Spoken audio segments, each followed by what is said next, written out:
Hello and good morning everyone, and thank you for joining our NetBackup webinar today with Veritas. So we're joined here by Matt Compton from Bytes, who will be saying a few words at the end, and Steve Bowman, Technical Account Director from Veritas, who will be going through the webinar with you today. So just before I hand over to Steve, I just want to go through a few housekeeping details with you. So you will be muted throughout the webinar, but we'll hold a Q&A session at the end. So if you do have any questions at all, you can just pop those in the questions box and we will answer those for you at the end of the webinar. We're also recording the webinar today, so I'll send you all a link to the recording this afternoon. And then when the webinar finishes, there'll be a feedback form at the end. So if you would like any further information or if you'd like to request a callback, just pop that in there and we will be in touch with you. Okay, so I'm now going to pass you over to Steve.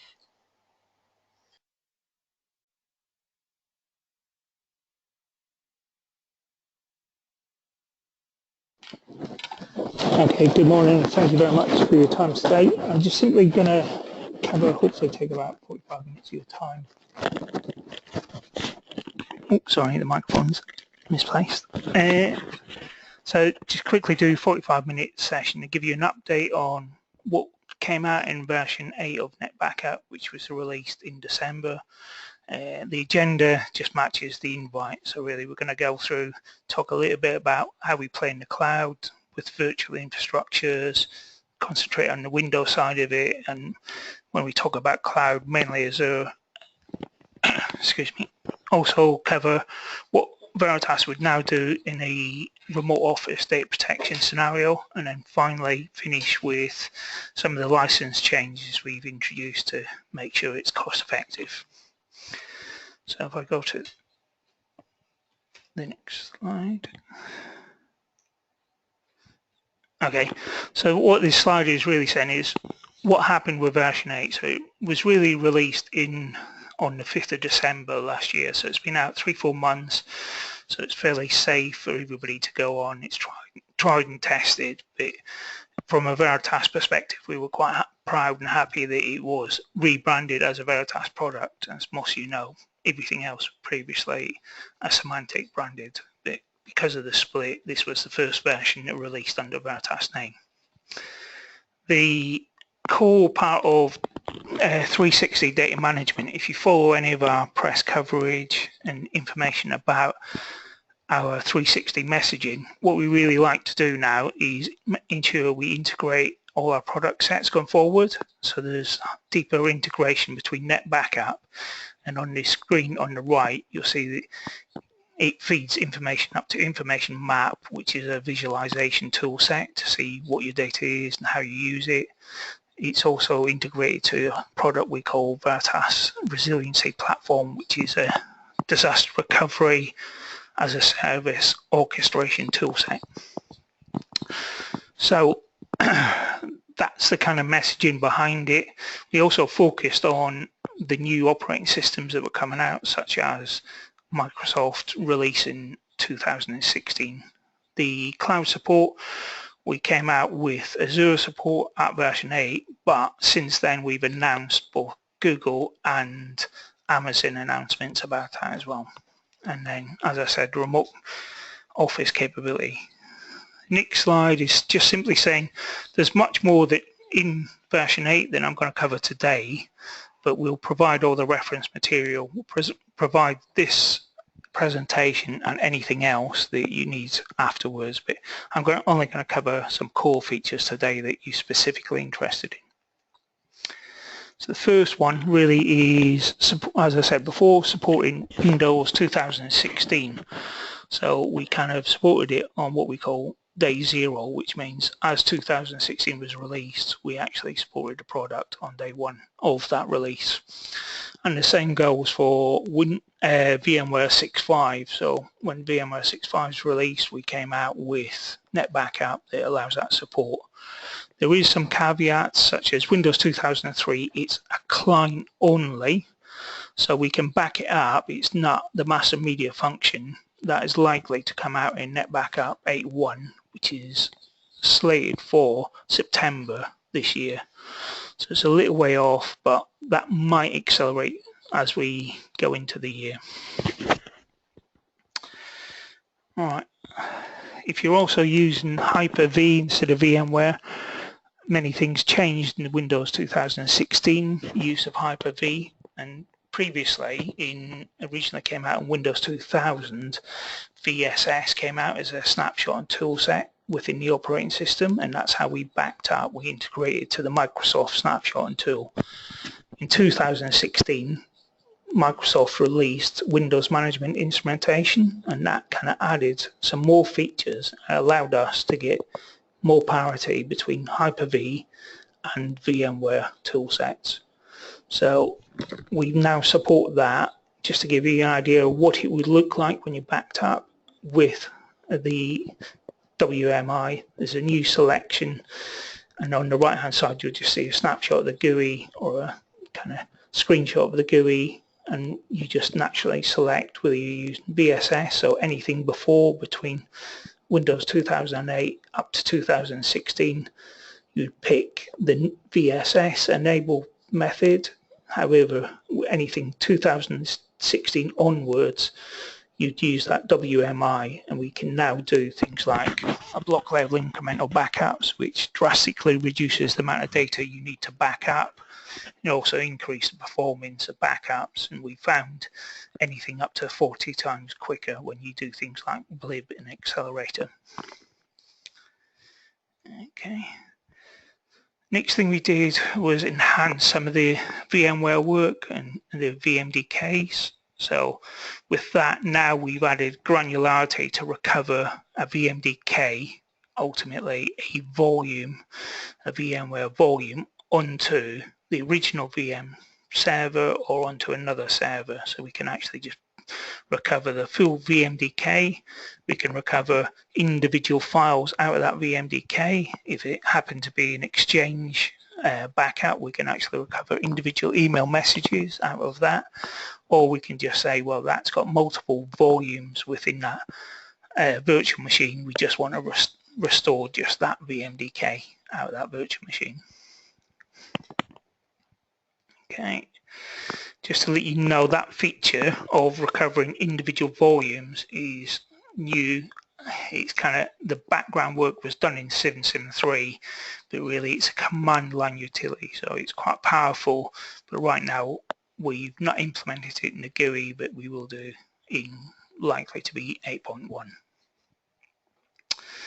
Okay, another thing that Bytes wanted to make sure we cover today was updates about the cloud and a proliferation of cloud support. So the first one was specifically in NetBackup 8, we started supporting Microsoft Azure, and we've got a whole announcement around not just the backup of that, but how we've re-platformed what we call ev.cloud is now going to be on an Azure platform. So we've had a big announcement with Microsoft and a strategic relationship between the two parties. We also did that with Amazon previous to Microsoft, and then this month, the very start of this month, we did a Google announcement as well, just to kind of give you an idea. We're playing with all the big players with inside cloud. Why you would really use Azure really is to drive out that cost savings. So you drive out the cost savings because it's very agile, you've got an endless resource ultimately. So when you're backing up to cloud, you don't want to be backing up to tape anymore. Traditionally, people have said tape's dead for the last 10 years, but now cloud has produced a destination that says it's cheap enough and it's scalable enough. We can move data to that, and then we don't have to manage 2,000 tapes in our environment. So you can do that. You can back up to Azure as a target. We do need a connector installed on the media server, so the server that's doing the backups, we just install this connector on. It's not an S3, it's what we call open storage technology based. So we can do generic S3 connections, and we use that S3 connection to Azure, Amazon itself, but in Microsoft it's a dedicated one really. And I'll show you a screenshot in a minute, but there's 3 methods you would use Azure as a backup technology.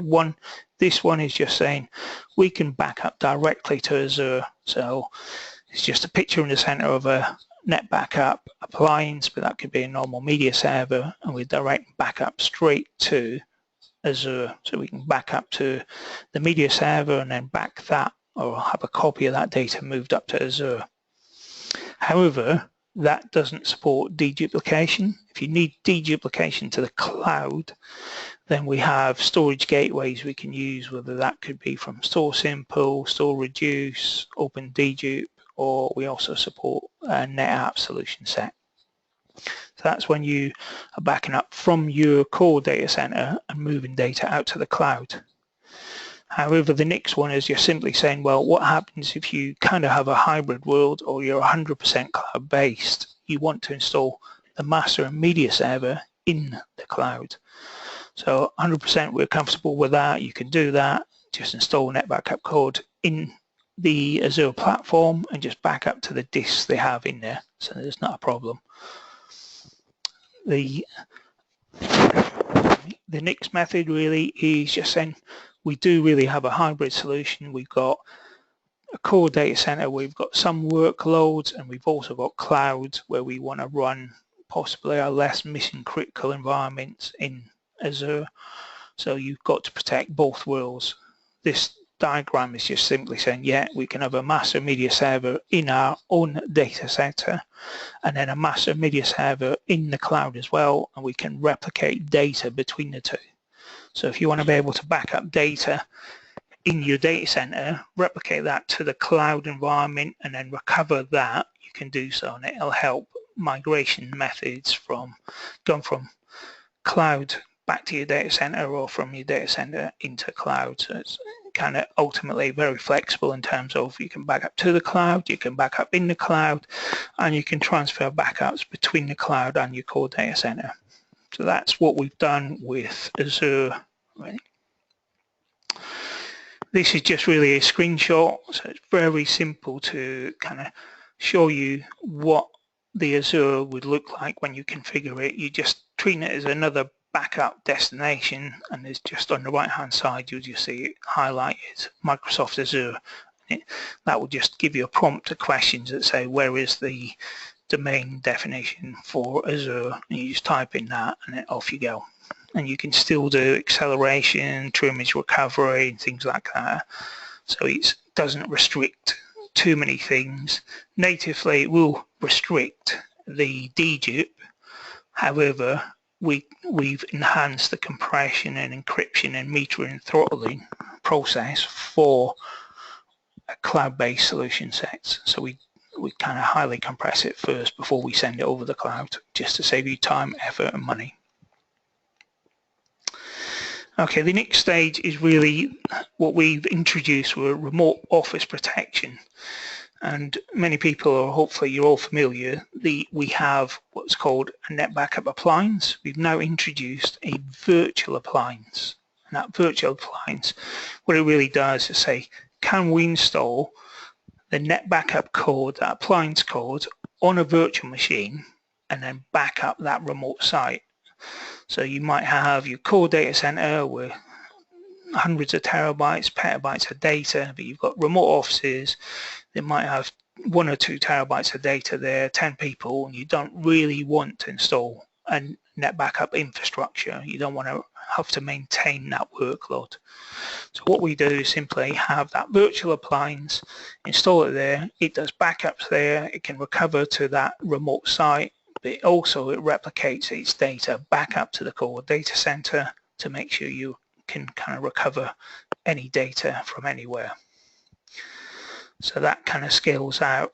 The next slide, just really saying that appliance, it's version 1, so it was released in actually NetBackup 8. It's the first time we've done it. It won't be backported, but you can install that on VMware 5.5 or 6. It's a master only, so it's fully kind of runs under its own steam. So if the network goes down between your remote site and your data center, it'll still keep on doing its backups and restores. When that the network comes back, we can carry on resynchronize. We have limited it in terms of how much it can back up, because we believe that remote office is likely to going to be fairly small, so it's just limited to 2 terabytes, really, and it's just an OVA. So we give you that image, you install on your VMware infrastructure, and off you go. It's nice and simple. Okay, the next part I'll cover is really what we've done with our kind of license mechanism. We've kind of listened to our customers and said, okay, in a fairly small environment or medium scale environments where you've got high utilization of VMware infrastructure, you don't really want to spend quite the same amount of money as you would do if you're a massive big customer in a large data center. You need a cost-effective solution. So what we've done is come out with something called a NetBackup Enterprise Virtual Client. Okay, what that really is a bundle of a NetBackup Master, NetBackup Client, the deduplication option, and the database agent. So really what we can do is you buy this one line item, the actual price you can get from Bytes, but the list price is just over, I think, just over 1,500 per CPU. But Bytes can give you a quote for your particular environment. So what we've done is enable you to say, well, I've got an environment that's got 10 servers in there. They're all virtual, but they're on one box. If that one box has got 2 CPU, you just buy 2 CPUs worth, and you can back that up. You can back up all the database agents on there, and you can use dedupe. So the only caveat really is there's a maximum limit of 100 CPUs per customer, but you can mix and match this. So you can use up to 100 CPUs for your virtual environment, but if you've got a physical estate, you can still buy NetBackup the way you've bought it for the last 10 years, which would be as a capacity-based or server-based licensing model. So I've got 2 scenarios and 2 examples. Really, here we've just got a Hyper-V host with 2 CPUs and 100 virtual machines and 3 terabytes of data. Then you've got a VMware server with 4 CPUs and 10 VMs. With that, what you actually buy is 6 NetBackup enterprise virtual client, So it's 6 CPUs in total, 2 for the VMware, 2 for Hyper-V and 4 for VMware, and that will give you the 6. So you can be able to back up, in this scenario, 4 terabytes of data, or you can back that up with deduplication. You're backing up 110 machines in this scenario, so it doesn't make a difference how big they are or how many virtual machines. It's just 6 CPUs worth.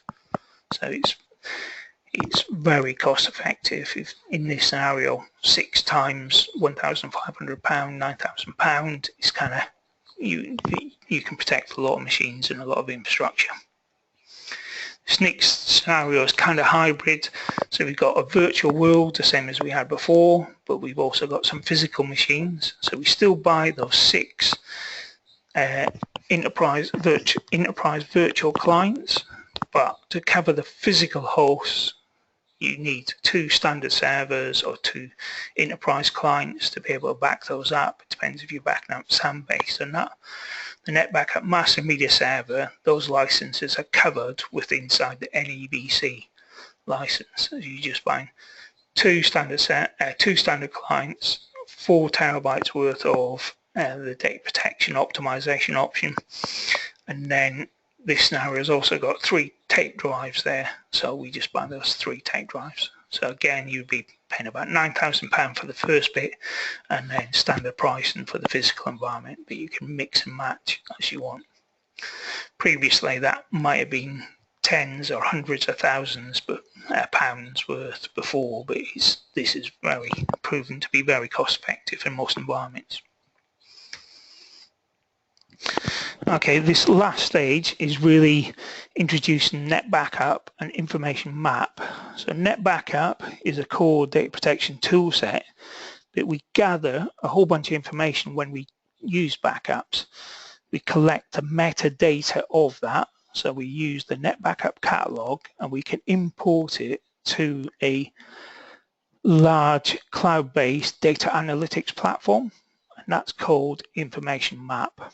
So what I'm going to do is show you that and do a quick 5 minutes demo of that just to give you an idea, really.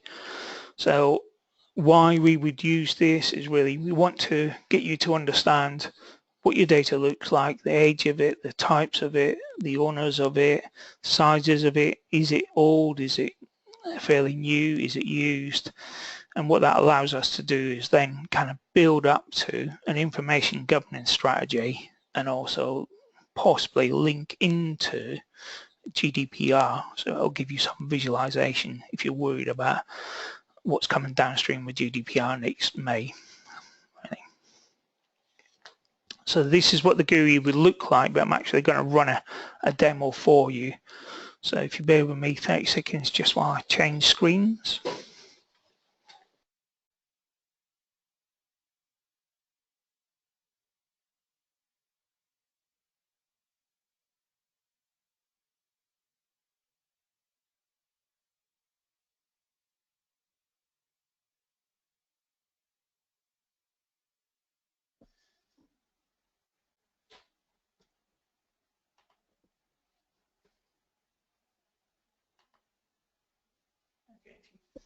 I'll just quickly switch over. Right, so we're up and running with. Just bring up the entire screen. So this is what a information. Sorry, just switching machines and headsets. Apologies for that. So what we're doing is switching over to the information map. This is a kind of new GUI most of you may not have seen before. However, just to let you know, there is an ability, if you've got NetBackup, you can trial this for, originally it was 3 months, but now we're allowing customers to do a limited quantity of data for 12 months, so you can test this kind of at zero cost. So really it's a very graphical interface that just simply shows where you're backing up. Most customers may not be global, so they won't necessarily see all this amount of information, but it just kind of gives you an idea. Sorry, if you bear with me, I'll just log in again.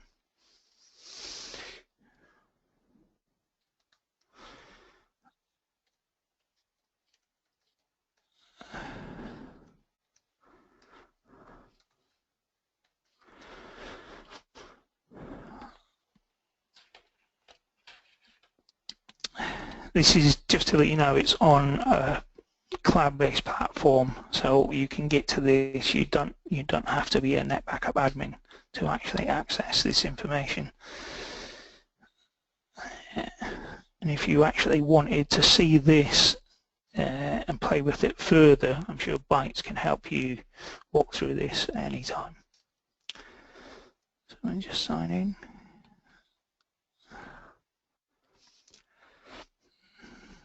Okay, so I'll just go back to that map view. So that's just really what you will do is you can drill down into it, everything else. However, I'll just give you a quick example of what we would do. So if you really wanted to find out, okay, where is all the information of this particular user? Say I've got a subject access request or a GDPR kind of scenario. I might want to say, okay, I've gathered that information because I've backed it up. How do I then present that back? How do I find out what people have got? So if it was a subject access request today or it was GDPR at some other point in time, I might just say, okay, I want to find out where this person's data is, really. So I can click on that, pick that particular user, and we automatically filter down to that one user. It might be that I only want to identify files that are old, so it could be 4 years, 5 years, 10 years. So I can quickly filter down on that again. I know that this person has probably got big files, so I'll just pick anything over 5 meg, just select the kind of information I want, filter it again. And the other thing could be that we want to know what that data is, what type of data. So is it a database, is it a spreadsheet? In this case, we'll just say it's a spreadsheet. We're interested in the spreadsheets that that particular one person has got. So we can now see, because we've gathered the data, how we back things up, we can now represent that information graphically, that one person's got all that data in different geographical locations. However, if it was a subject access request, I can just say, okay, show me, I just want a copy of those files, or I want to say where are those files, and I can quickly copy them off and give them to legal or compliance teams or whatever it need be, external regulators, to say here's that person's data. So I can quickly go in and just highlight that, and I can copy that data off. Right?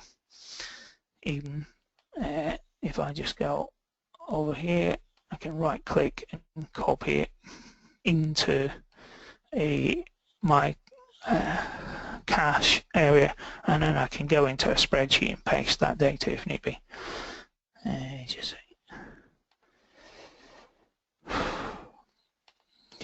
quickly bring up a spreadsheet. I'm just double checking the spreadsheet's coming up on your screen. That's what I've just simply right-click, copied it, and now I can do that and send a list off to the auditors or the compliance team so they can then investigate, or we can give it to IT operations to say, go and copy those files off. So that's really what Information Map is about. It gives you a good idea graphically of where all your data is, what it's sitting with, but it's a very powerful, flexible tool. It can tell you things like how much data is off into us, and Veritas simply means the owner isn't around anymore, so we know whose data is, but that person doesn't exist. Or it could be stale data. You just want to figure out, I want to clean up my data, I want to archive everything that's old. So that's just simply defaulted to picking everything that's over 3 years old, and I can quickly drill it into that. Okay, the other bit we've notionally done is allow you to put a cost association with that data. So things like, if I can delete all those data that's 3-4 years old, what is really the cost associated with that? In this example, we've calculated it's £822,000 someone's spending just by having stale data. That can be remanipulated in terms of, you can put the price of your storage costs in there, and you can turn that into real world. We just know that in our calculations, 164 terabytes is typically costing you $822,000 per year. So if you can get rid of that or move it into an archive solution, then you're going to save that money. Okay, so that's it for the Information Map demo. Hopefully, if you're interested, we can switch back.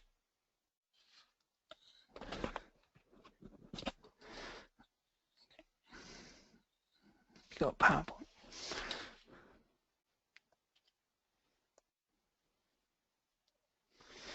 Okay, so that was the demo of it. Again, as I said, Bytes or myself can talk you through that and do a demo again, a longer, an extended demo, or we can actually give you an eval copy of this in terms of sign you up to a program that allows you to import your own catalog up to this cloud infrastructure platform, and then you can see your real data. Okay. So the next stage is just Q&A, which I'll do after Matt just wanted to talk you through one of the kind of programs we were running with Bytes, and it's called PowerUp. So you may have been given that information, but I'll just hand over to Matt to go through this, and then we'll take questions.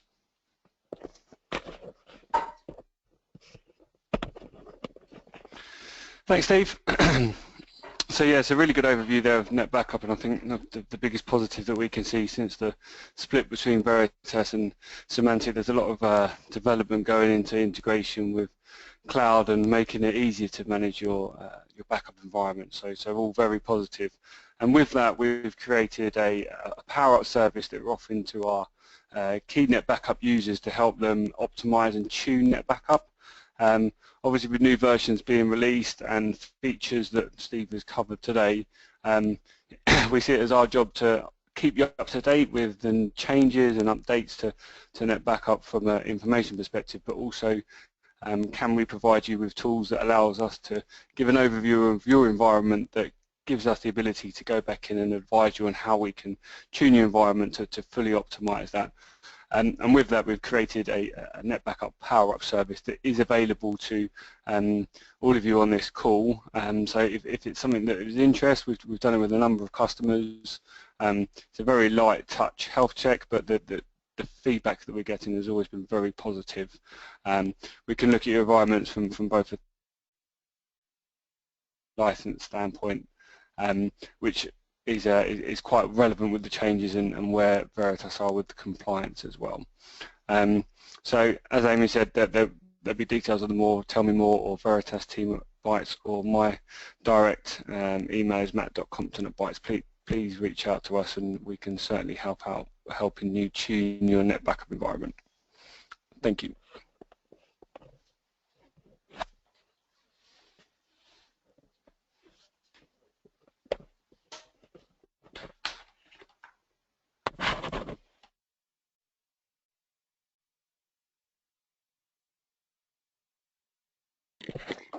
Okay, thank you, Matt.